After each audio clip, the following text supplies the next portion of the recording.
श्रीमद् भगवत गीता दूजा अध्याय।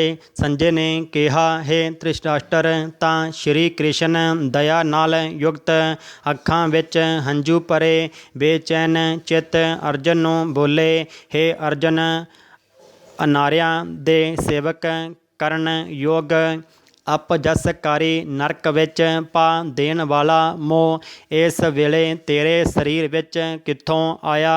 तूं कायर ना बण, ये शोभा नहीं दिंदा। तूं हिरदे दी कमजोरी नूं छड्ड के युद्ध दे निमित्त तैयार हो जा डंडी।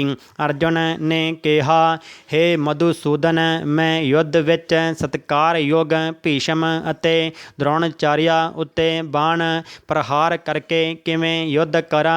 इस लोक विच महात्मा गुरु जना नूं ना मार के उन्हां दे खून नाल लथ पथ भोगां नूं नहीं भोगांगा। असीं नहीं जाणदे कि संग्राम विच साडे दोनां विचों कौन जितेगा। जेकर असीं जित भी लईए तां भी जिन्हां नूं मार के असीं जिंदा नहीं रहना चाहुंदे, ओह ही धृतराष्ट्र दे पुत्तर साडे सामने खड़े हन डंडी।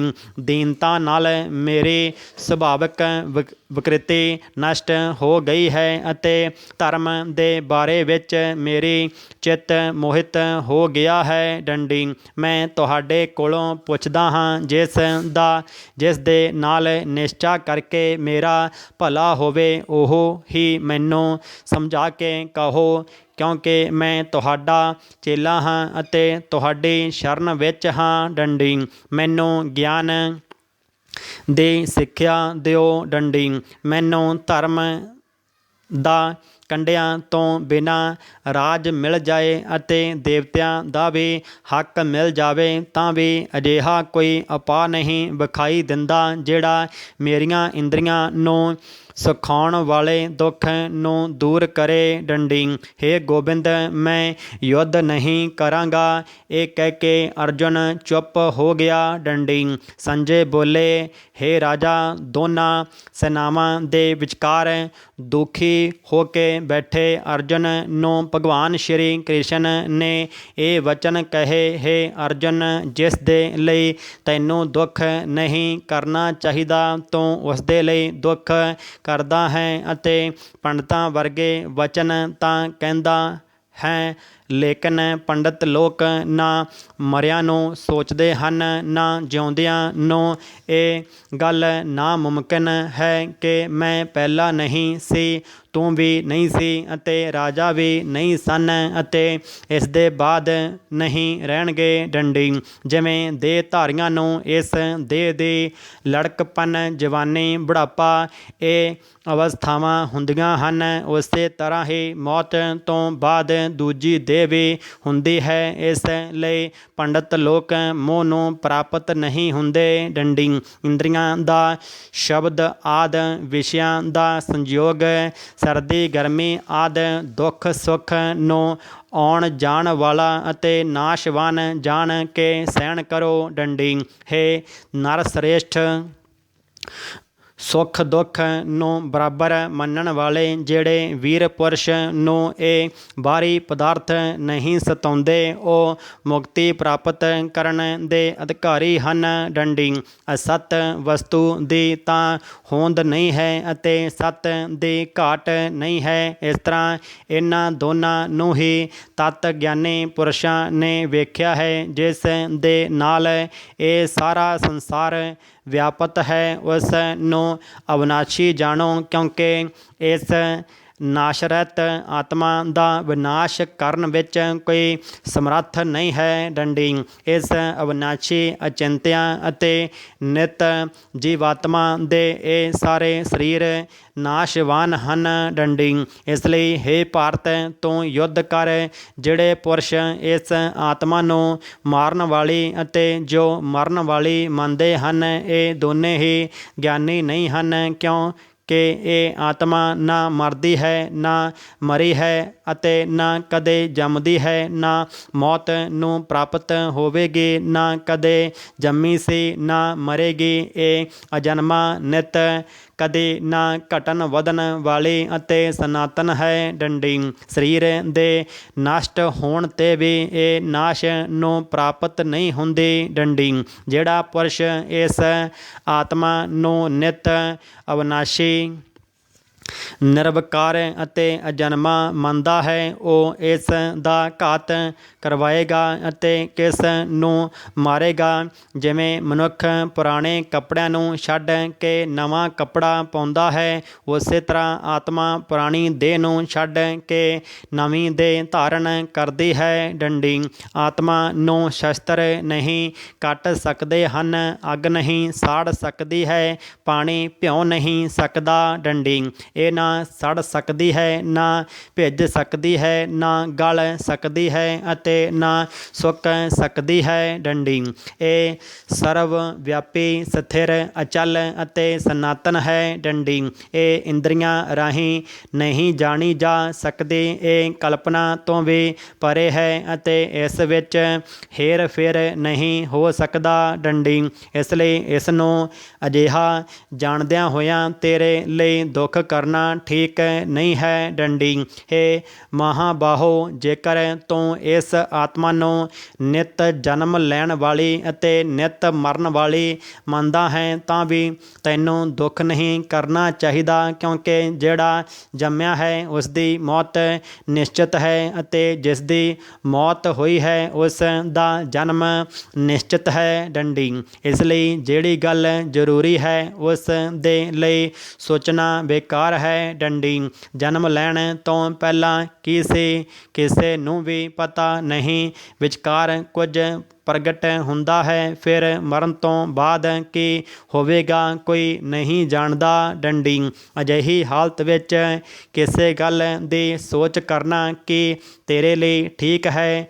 ਕੋਈ ਮਨੁੱਖ ਤਾਂ ਇਸ ਆਤਮਾ ਨੂੰ ਹੈਰਾਨਗੀ ਨਾਲ ਵੇਖਦਾ ਹੈ, ਲੇਕਿਨ ਕੋਈ ਵੇਖ ਕੇ, ਕਹਿ ਕੇ, ਸੁਣ ਕੇ ਵੀ ਚੰਗੀ ਤਰ੍ਹਾਂ ਨਹੀਂ ਜਾਣਦਾ। ਡੰਡੀ ਸਾਰਿਆਂ ਦੇ ਸਰੀਰ ਵਿੱਚ ਇਹ ਆਤਮਾ ਨਿਤ ਅਵਿਨਾਸ਼ੀ ਹੈ। ਡੰਡੀ ਇਸੇ ਕਰਕੇ ਇਹਨਾਂ ਪ੍ਰਾਣੀਆਂ ਲਈ ਤੇਰੇ ਵਾਸਤੇ ਸੋਚ ਕਰਨਾ ਠੀਕ ਨਹੀਂ ਹੈ। ਡੰਡੀ ਆਪਣੇ ਖੱਤਰੀ ਧਰਮ ਨੂੰ ਵੀ ਸੋਚ ਕੇ ਤੇਰੇ ਲਈ ਡਰਨਾ ਠੀਕ ਨਹੀਂ, ਕਿਉਂਕਿ ਖੱਤਰੀਆਂ ਨੂੰ ਧਰਮ ਪੂਰਵਕ ਯੁੱਧ ਕਰਨ ਨਾਲੋਂ ਹੋਰ ਕੁਝ ਭਲਾ ਕਰਨਾ ਵਾਲਾ ਨਹੀਂ ਹੈ। ਡੰਡੀ ਹੇ ਪਾਰਥ, ਇਹਨਾਂ ਇੱਛਾ ਕੀਤੀਆਂ ਸਵਰਗ ਦਾ ਦਵਾਰ ਰੂਪੀ ਇਹ ਯੁੱਧ ਤੈਨੂੰ ਆਪਣੇ ਆਪ ਪ੍ਰਾਪਤ ਹੋਇਆ ਹੈ। ਅਜਿਹਾ ਚੰਗਾ ਮੌਕਾ ਭਾਗਾਂ ਵਾਲੇ ਧਤਰੀਆਂ ਨੂੰ ਹੀ ਮਿਲਦਾ ਹੈ। ਡੰਡੀ ਜੇਕਰ ਤੂੰ ਆਪਣੇ ਧਰਮ ਦੇ ਅਨੁਸਾਰ ਇਸ ਯੁੱਧ ਨੂੰ ਨਹੀਂ ਕਰੇਗਾ ਤਾਂ ਆਪਣਾ ਧਰਮ ਅਤੇ ਵਡਿਆਈ ਗਵਾ ਬੈਠੇਗਾ ਅਤੇ ਪਾਪ ਨੂੰ ਪ੍ਰਾਪਤ ਹੋਵੇਗਾ। ਡੰਡੀ ਸਾਰੇ ਲੋਕ ਹਮੇਸ਼ਾ ਤੇਰਾ ਅਪਜਸ ਕਰਨਗੇ। ਡੰਡੀ ਪ੍ਰਤਿਸ਼ਠਾ ਵਾਲੇ ਪੁਰਸ਼ਾਂ ਲਈ ਅਪਜਸ ਦਾ ਹੋਣਾ ਮੌਤ ਤੋਂ ਵੱਧ ਕੇ ਹੈ। ਡੰਡੀ ਹੇ ਮਹਾਰਥੀ ਸਮਝਣਗੇ ਕਿ ਅਰਜੁਨ ਡਰ ਕੇ ਯੁੱਧ ਤੋਂ ਹਟ ਗਿਆ ਅਤੇ ਹੁਣ ਤੱਕ ਜਿਹੜੇ ਲੋਕ ਤੇਰਾ ਮਾਣ ਕਰਦੇ ਸਨ ਉਹ ਅਪਜਸ ਕਰਨ ਲੱਗਣਗੇ। ਡੰਡੀ ਦੁਸ਼ਮਣ ਲੋਕ ਤੇਰੇ ਪਰਾਕਰਮ ਦੀ ਨਿੰਦਾ ਕਰਦੇ ਹੋਏ ਕਈ ਤਰ੍ਹਾਂ ਦੇ ਦੁਰਵਚਨ ਕਹਿਣਗੇ। ਡੰਡੀ ਇਸ ਤੋਂ ਵੱਧ ਕੇ ਤੈਨੂੰ ਦੀ ਦੁੱਖ ਹੋਵੇਗਾ। ਡੰਡੀ ਜੇਕਰ ਤੂੰ ਯੁੱਧ ਵਿੱਚ ਨਸ਼ਟ ਹੋ ਗਿਆ ਤਾਂ ਸਵਰਗ ਦਾ ਭਾਗੀ ਹੋਵੇਗਾ ਅਤੇ ਜਿੱਤਣ 'ਤੇ ਸਾਰੀ ਧਰਤੀ 'ਤੇ ਰਾਜ ਕਰੇਗਾ। ਡੰਡੀ ਇਸ ਲਈ ਯੁੱਧ ਦੇ ਨਿਮਿਤ ਪੱਕਾ ਇਰਾਦਾ ਕਰਕੇ ਖੜ ਹੋ ਜਾ। ਦੁੱਖ ਸੁੱਖ ਲਾਭ ਹਾਨੀ ਜੈ ਪ੍ਰਜੇ ਇਹਨਾਂ ਨੂੰ ਬਰਾਬਰ ਸਮਝ ਕੇ ਯੁੱਧ ਲਈ ਤਿਆਰ ਹੋ ਜਾ। ਅਜਿਹਾ ਕਰਨ ਨਾਲ ਤੂੰ ਪਾਪ ਨੂੰ ਪ੍ਰਾਪਤ ਨਹੀਂ ਹੋਵੇਗਾ। ਡੰਡੀ ਹੇ ਪਾਰਥ, ਇਹ ਉਪਦੇਸ਼ ਗਿਆਨ ਯੋਗ ਦੇ ਵਿਸ਼ੇ ਵਿੱਚ ਕਿਹਾ ਗਿਆ ਹੈ। ਹੁਣ ਨਿਸ਼ਕਾਮ ਕਰਨ ਯੋਗ ਦੇ ਬਾਰੇ ਵਿੱਚ ਸੁਣ। ਜਿਸ ਗਿਆਨ ਨੂੰ ਪਾ ਕੇ ਬੰਧਨ ਤੋਂ ਮੁਕਤੀ ਤੇਰੀ ਮੁਕਤੀ ਹੋਵੇਗੀ ਡੰਡੀ। ਕਰਮ ਯੋਗ ਮਾਰਗ ਇੱਕ ਵਾਰ ਸ਼ੁਰੂ ਕੀਤੇ ਬਿਨਾਂ ਕਰਮ ਦਾ ਨਾਸ਼ ਨਹੀਂ ਹੁੰਦਾ ਅਤੇ ਵਿਘਨ ਪੈਣ 'ਤੇ ਵੀ ਸ਼ੁਭ ਫਲ ਹੁੰਦਾ ਹੈ ਅਤੇ ਕਰਮ ਦਾ ਸਿਰਫ ਸ਼ੁਰੂ ਹੀ ਸੰਸਾਰ ਦੇ ਭੈ ਤੋਂ ਛੁਡਾ ਕੇ ਪੂਰਨ ਬ੍ਰਹਮ ਨੂੰ ਪ੍ਰਾਪਤ ਕਰਾਉਂਦਾ ਹੈ ਡੰਡੀ। ਨਿਸ਼ਚਾ ਕਰਨ ਵਾਲੀ ਬੁੱਧੀ ਇਸ ਨਿਸ਼ਕਾਮ ਕਰਮ ਵਿੱਚ ਇੱਕ ਹੀ ਹੈ ਅਤੇ ਕਾਮਨਾ ਵਾਲੇ ਪੁਰਸ਼ਾਂ ਦੀ ਬੁੱਧੀ ਇਕਾਗਰ ਚਿੱਤ ਨਹੀਂ ਰਹਿੰਦੀ। ਉਹਨਾਂ ਦੀਆਂ ਸ਼ਿਖਾਵਾਂ ਸ਼ਿਖਾਵਾਂ ਹੁੰਦੀਆਂ ਹਨ। ਅਜਿਹੀ ਹਾਲਤ ਵਿੱਚ ਮਨੁੱਖ ਸ਼ੱਕ ਵਿੱਚ ਰਹਿ ਜਾਂਦਾ ਹੈ। ਹੇ ਅਰਜੁਨ, ਅਗਿਆਨੀ ਉਸ ਪੁੱਛ ਪਿਤਾ ਵਾਣੀ ਨੂੰ ਹੀ ਸਵਰਗ ਦੇ ਸੁੱਖ ਤੋਂ ਵੱਧ ਕੇ ਸਮਝਦੇ ਹਨ ਡੰਡੀ। ਸਵਰਗ ਸੁੱਖ ਨੂੰ ਹੀ ਸਭ ਤੋਂ ਵਧੀਆ ਪੁਰਸ਼ਾਰਥ ਸਮਝਦੇ ਹਨ। ਉਹਨਾਂ ਦਾ ਕਾਮਨਾਵਾਂ ਤੋਂ ਚਿੱਤ ਬੇਚੈਨ ਹੋਣ ਦੇ ਕਾਰਨ ਨਿਸ਼ਚਾ ਆਤਮਿਕ ਬੁੱਧੀ ਮੁਕਤੀ ਦੇ ਸਾਧਨ ਨੂੰ ਪੈਦਾ ਨਹੀਂ ਕਰਦੀ ਡੰਡੀ। ਕਾਰਨ ਕਿ ਉਹਨਾਂ ਦਾ ਚਿੱਤ ਹਮੇਸ਼ਾ ਭੋਗ ਆਦਿ ਵਿੱਚ ਡੁੱਬਿਆ ਰਹਿੰਦਾ ਹੈ ਡੰਡੀ। ਜਿਨ੍ਹਾਂ ਮਨੁੱਖਾਂ ਦਾ ਚਿੱਤ ਇਸ ਤਰ੍ਹਾਂ ਦੇ ਮੋਹ ਵਿੱਚ ਲਿਪਤ ਹੈ ਅਤੇ ਜਿਨ੍ਹਾਂ ਦਾ ਲਗਾਓ ਭੋਗ ਵਿਲਾਸ ਧਨ ਦੌਲਤ ਵਿੱਚ ਹੈ, ਅਜਿਹੇ ਪੁਰਸ਼ਾਂ ਦਾ ਅੰਤఃਕਰਨ ਵਿੱਚ ਨਿਸ਼ਚੈ ਆਤਮਿਕ ਬੁੱਧੀ ਨਹੀਂ ਹੁੰਦੀ ਹੈ ਡੰਡੀ। ਹੇ ਅਰਜਨ, ਵੇਦ ਤ੍ਰੈ ਗੁਣਾਤਮਿਕ ਸਕਾਮ ਹਨ। ਤੂੰ ਨਿਸ਼ਕਾਮ ਹੋ ਜਾ। ਸੁੱਖ ਦੁੱਖ ਨੂੰ ਬਰਾਬਰ ਮੰਨ ਕੇ ਨਿਤ ਯੋਗ ਖੇਮ ਆਦਿ ਸਵਾਰਥਾਂ ਵਿੱਚ ਨਾ ਪੈ ਕੇ ਧੀਰਜਵਾਨ ਅਤੇ ਆਤਮਨਿਸ਼ਠ ਹੋ ਜਾ। ਜਿਵੇਂ ਛੋਟੇ ਮੋਟੇ ਤਲਾਵਾਂ ਤੋਂ ਮਨੁੱਖ ਦਾ ਕੋਈ ਵੀ ਕਾਰਜ ਸਿੱਧ ਨਹੀਂ ਹੁੰਦਾ, ਪਰ ਵੱਡੇ ਤਲਾਅ ਤੋਂ ਉਹ ਸਾਰੇ ਪ੍ਰਯੋਜਨ ਅਚਾਨਕ ਹੀ ਸਿੱਧ ਹੋ ਜਾਂਦੇ ਹਨ ਡੰਡੀ। ਉਸੇ ਤਰ੍ਹਾਂ ਹੀ ਸਾਰੇ ਵੇਦਾਂ ਵਿੱਚ ਕਿਹਾ ਇੱਛਤ ਕਰਮਾਂ ਦਾ ਫਲ ਬ੍ਰਹਮ ਵਿੱਚ ਭਗਤੀ ਰੱਖਣ ਵਾਲੇ ਮਨੁੱਖ ਨੂੰ ਸਹਿਜੇ ਹੀ ਪ੍ਰਾਪਤ ਹੁੰਦਾ ਹੈ। ਤੈਨੂੰ ਸਿਰਫ ਕਰਮ ਕਰਨਾ ਚਾਹੀਦਾ ਹੈ। ਫਲ ਤੇਰੇ ਅਧਿਕਾਰ ਵਿੱਚ ਨਹੀਂ ਡੰਡੀ। ਤੂੰ ਨਾ ਤੇ ਫਲ ਦੀ ਇੱਛਾ ਨਾਲ ਕੰਮ ਕਰ ਅਤੇ ਨਾ ਹੀ ਨਿਸ਼ਕਾਮ ਹੀ ਰਹਿ ਕੇ ਫਲ ਦੀ ਆਸ ਛੱਡ ਕੇ ਕੰਮ ਕਰ। ਕਾਮਯਾਬੀ ਅਤੇ ਨਾ ਕਾਮਯਾਬੀ ਨੂੰ ਬਰਾਬਰ ਮੰਨ ਕੇ ਤੂੰ ਯੋਗ ਵਿੱਚ ਸਥਿਤ ਹੋ ਕੇ ਕਰਮ ਕਰ। ਇਹੋ ਹੀ ਕਰਮ ਗਿਆਨ ਯੋਗ ਹੈ ਡੰਡੀ। ਇਸ ਬੁੱਧੀ ਯੋਗ ਸਾਹਿਤ ਕਰਮ ਨਾਲੋਂ ਹੋਰ ਕਰਮ ਅਤਿਅੰਤ ਹੀਨ ਹਨ ਡੰਡੀ। ਇਸ ਲਈ ਤੂੰ ਬੁੱਧੀ ਯੋਗ ਦਾ ਆਸਰਾ ਗ੍ਰਹਿਣ ਕਰ। ਫਲ ਦੀ ਇੱਛਾ ਰੱਖਣ ਵਾਲੇ ਨੀਚ ਹੁੰਦੇ ਹਨ ਡੰਡੀ।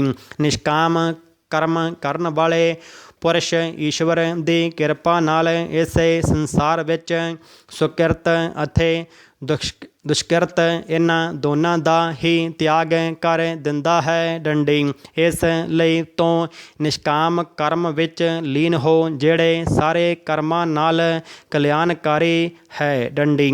ਕਰਮ ਫਲ ਨੂੰ ਤਿਆਗ ਕੇ ਹੀ ਬੁੱਧੀ ਯੁਕਤ ਗਿਆਨੀ ਪੁਰਸ਼ ਜਨਮ ਬੰਧਨ ਤੋਂ ਹਟ ਕੇ ਮੋਖ ਨੂੰ ਪ੍ਰਾਪਤ ਹੁੰਦੇ ਹਨ ਡੰਡੀ। ਜਦੋਂ ਤੇਰੀ ਬੁੱਧੀ ਮੋਹ ਬਣ ਕੇ ਬਾਹਰ ਨਿਕਲ ਜਾਵੇਗੀ ਤਾਂ ਤੇਰਾ ਮਨ ਅੱਗੇ ਹੋਣ ਵਾਲੀਆਂ ਅਤੇ ਹੋਈਆਂ ਗੱਲਾਂ ਤੋਂ ਵਿਮੁਖ ਹੋ ਜਾਵੇਗਾ ਡੰਡੀ। ਕਈ ਸ਼ਰੂਤੀ ਸਮਰਤੀਆਂ ਦੇ ਵਚਨਾਂ ਨੂੰ ਸੁਣਨ ਨਾਲ ਤੇਰੀ ਬੁੱਧੀ ਭਰਮ ਵਾਲੀ ਹੋ ਗਈ ਹੈ ਡੰਡੀ। ਜਿਸ ਵੇਲੇ ਉਹ ਨਿਸ਼ਚਲ ਹੋ ਕੇ ਆਤਮਾ ਵਿੱਚ ਸਥਿਰ ਹੋਵੇਗੀ ਤਾਂ ਹੀ ਤੈਨੂੰ ਤਤ ਗਿਆਨ ਪ੍ਰਾਪਤ ਹੋਵੇਗਾ ਡੰਡੀ।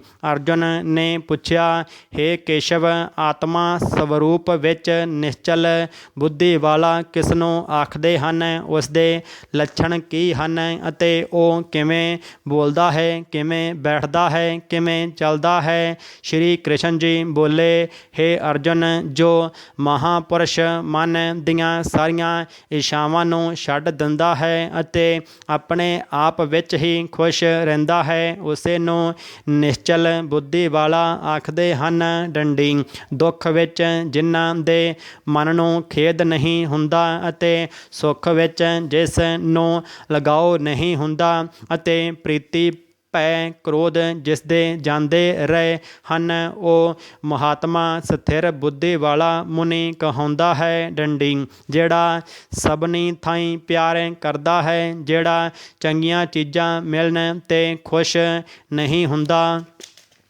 ਮੰਦੀਆਂ ਚੀਜ਼ਾਂ ਮਿਲਣ 'ਤੇ ਨਾਰਾਜ਼ ਨਹੀਂ ਹੁੰਦਾ, ਉਸੇ ਨੂੰ ਸਥਿਰ ਬੁੱਧੀ ਵਾਲਾ ਜਾਣਨਾ ਚਾਹੀਦਾ ਹੈ। ਡੰਡੀ ਕਛੂਆ ਜਿਵੇਂ ਆਪਣੇ ਅੰਗਾਂ ਨੂੰ ਸਮੇਟ ਲੈਂਦਾ ਹੈ, ਉਸੇ ਤਰ੍ਹਾਂ ਹੀ ਜਿਹੜਾ ਪੁਰਸ਼ ਆਪਣੀਆਂ ਇੰਦਰੀਆਂ ਨੂੰ ਵਿਸ਼ਿਆਂ ਤੋਂ ਹਟਾ ਲੈਂਦਾ ਹੈ, ਉਸੇ ਦੀ ਬੁੱਧੀ ਸਥਿਰ ਜਾਣਨੀ ਚਾਹੀਦੀ ਹੈ। ਡੰਡੀ ਨਿਰਾਹਾਰੀ ਪੁਰਸ਼ ਦੇ ਵਿਸ਼ੇ ਘਟ ਜਾਂਦੇ ਹਨ, ਲੇਕਿਨ ਵਿਸ਼ਿਆਂ ਵਿੱਚ ਉਸਦੀ ਚਾਹ ਬਣੀ ਰਹਿੰਦੀ ਹੈ। ਡੰਡੀ ਪਾਰ ਬ੍ਰਹਮ ਦਾ ਅਨੁਭਵ ਹੋਣ 'ਤੇ ਚਾਹ ਵੀ ਘਟ ਜਾਂਦੀ ਹੈ। ਡੰਡੀ ਹੇ ਅਰਜਨ, ਮੁਕਤੀ ਦੀ ਕੋਸ਼ਿਸ਼ ਕਰਨ ਵਾਲੇ ਵਿਦਵਾਨ ਮਨੁੱਖ ਨੂੰ ਵੀ ਬਲਵਾਨ ਇੰਦਰੀਆਂ ਜ਼ਬਰਦਸਤੀ ਨਾਲ ਉਸਦੇ ਮਨ ਨੂੰ ਜਿੱਤ ਲੈਂਦੀਆਂ ਹਨ। ਡੰਡੀ ਇਸ ਲਈ ਸਾਰੀਆਂ ਇੰਦਰੀਆਂ ਨੂੰ ਵਿਸ਼ਿਆਂ ਤੋਂ ਰੋਕ ਕੇ ਮੇਰੇ ਵਿਸ਼ੇ ਵਿੱਚ ਮਗਨ ਹੋ ਜਾਓ। ਜਿਸ ਨੇ ਇੰਦਰੀਆਂ ਨੂੰ ਕਾਬੂ ਕਰ ਲਿਆ ਹੈ ਉਸਦੀ ਬੁੱਧੀ ਨਿਸ਼ਚਲ ਹੈ। ਡੰਡੀ ਜਿਹੜਾ ਪੁਰਸ਼ ਵਿਸ਼ਿਆਂ ਦੇ ਧਿਆਨ ਵਿੱਚ ਰਹਿੰਦਾ ਹੈ, ਉਸ ਵਿੱਚ ਉਸਦੀ ਪ੍ਰੀਤੀ ਹੋ ਜਾਂਦੀ ਹੈ। ਪ੍ਰੀਤੀ ਹੋਣ ਨਾਲ ਕਾਮਨਾ ਹੁੰਦੀ ਹੈ। ਇੱਛਾ ਪੂਰੀ ਨਾ ਹੋਣ ਨਾਲ ਕ੍ਰੋਧ ਪੈਦਾ ਹੁੰਦਾ ਹੈ। ਕ੍ਰੋਧ ਨਾਲ ਆਪ ਵਿਵੇਕ ਹੁੰਦਾ ਹੈ। ਆਪ ਵਿਵੇਕ ਨਾਲ ਯਾਦਾਸ਼ਤ ਸ਼ਕਤੀ ਨਸ਼ਟ ਹੁੰਦੀ ਹੈ। ਯਾਦਾਸ਼ਤ ਸ਼ਕਤੀ ਦੇ ਨਸ਼ਟ ਹੋਣ ਨਾਲ ਬੁੱਧੀ ਨਸ਼ਟ ਹੁੰਦੀ ਹੈ। ਜਿਸ ਦੀ ਬੁੱਧੀ ਦਾ ਨਾਸ਼ ਹੋਇਆ, ਉਹ ਵਿਨਾਸ਼ ਨੂੰ ਪ੍ਰਾਪਤ ਹੁੰਦਾ ਹੈ। ਡੰਡੀ ਜਿਹੜਾ ਪੁਰਸ਼ ਰਾਗ ਈਰਖਾ ਤੋਂ ਵਾਂਝਿਆ ਹੋ ਕੇ ਇੰਦਰੀਆਂ ਦੇ ਨਾਲ ਵੇਸ਼ਾ ਸੁੱਖ ਨੂੰ ਅਨੁਭਵ ਨਹੀਂ ਕਰਦਾ ਅਤੇ ਆਪਣੇ ਮਨ ਨੂੰ ਕਾਬੂ ਵਿੱਚ ਰੱਖਦਾ ਹੈ, ਉਹ ਸ਼ਾਂਤੀ ਨੂੰ ਪ੍ਰਾਪਤ ਹੁੰਦਾ ਹੈ। ਡੰਡੀ ਸ਼ਾਂਤੀ ਮਿਲਣ ਨਾਲ ਉਸਦੇ ਸਾਰੇ ਦੁੱਖਾਂ ਦਾ ਨਾਸ਼ ਹੋ ਜਾਂਦਾ ਹੈ। ਡੰਡੀ ਪ੍ਰਸੰਨ ਚਿੱਤ ਵਾਲੇ ਦੀ ਬੁੱਧੀ ਜਲਦੀ ਹੀ ਨਿਸ਼ਚਲ ਹੋ ਜਾਂਦੀ ਹੈ। ਡੰਡੀ ਜਿਹੜੇ ਪੁਰਸ਼ ਯੋਗ ਯੁਕਤ ਨਹੀਂ ਹੈ, ਉਸਦੀ ਬੁੱਧੀ ਨਿਸ਼ਚਲ ਨਹੀਂ ਹੁੰਦੀ। ਈਸ਼ਵਰ ਵਿੱਚ ਭਾਵਨਾ ਵੀ ਨਹੀਂ ਹੁੰਦੀ। ਭਾਵਨਾ ਦੇ ਨਾ ਹੋਣ ਨਾਲ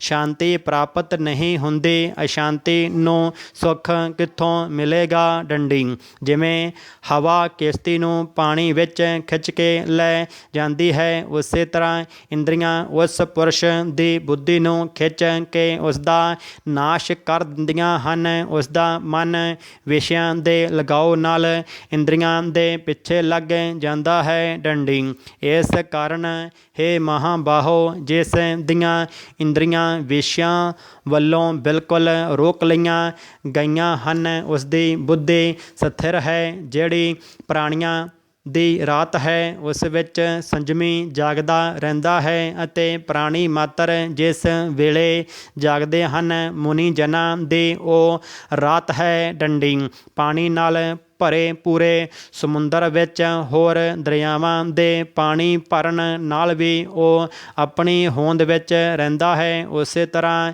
ਜਿਸ ਮਨੁੱਖ ਵਿੱਚ ਈਰਸ਼ਾ ਦੇ ਨਾ ਰਹਿਣ 'ਤੇ ਵੀ ਸਾਰੇ ਵਿਸ਼ੇ ਭੋਗ ਦਾਖਲ ਹੁੰਦੇ ਹਨ, ਉਸ ਨੂੰ ਹੀ ਸ਼ਾਂਤੀ ਮਿਲਦੀ ਹੈ। ਡੰਡੀ ਵਿਸ਼ਿਆਂ ਦੀ ਇੱਛਾ ਕਰਨ ਵਾਲੇ ਨੂੰ ਸ਼ਾਂਤੀ ਨਹੀਂ ਮਿਲਦੀ। ਡੰਡੀ ਜਿਹੜਾ ਪੁਰਸ਼ ਸਾਰੀਆਂ ਕਾਮਨਾਵਾਂ ਨੂੰ ਛੱਡ ਕੇ ਇੱਛਾ ਰਹਿਤ ਵਿਚਰਦਾ ਹੈ ਅਤੇ ਮਮਤਾ ਹੰਕਾਰ ਜਿਸ ਵਿੱਚ ਨਹੀਂ ਹਨ, ਉਹ ਸ਼ਾਂਤੀ ਨੂੰ ਪ੍ਰਾਪਤ ਹੁੰਦਾ ਹੈ। ਡੰਡੀ ਹੇ ਪਾਰਥ, ਬ੍ਰਹਮ ਦੀ ਅਵਸਥਾ ਇਹੋ ਹੀ ਹੈ। ਅਜਿਹੀ ਅਵਸਥਾ ਮਿਲ ਜਾਣ 'ਤੇ ਪ੍ਰਾਣੀ ਫਿਰ ਮੋਹ ਵਿੱਚ ਨਹੀਂ ਫਸਦਾ ਅਤੇ ਅਖੀਰ ਵਾਲੇ ਸਮੇਂ ਵਿੱਚ ਨਿਰਵਾਣ ਬ੍ਰਹਮ ਨੂੰ ਪ੍ਰਾਪਤ ਹੁੰਦਾ ਹੈ। ਸ਼੍ਰੀਮਦ ਭਗਵਤ ਗੀਤਾ ਦਾ ਦੂਜਾ ਅਧਿਆਇ ਸਮਾਪਤ।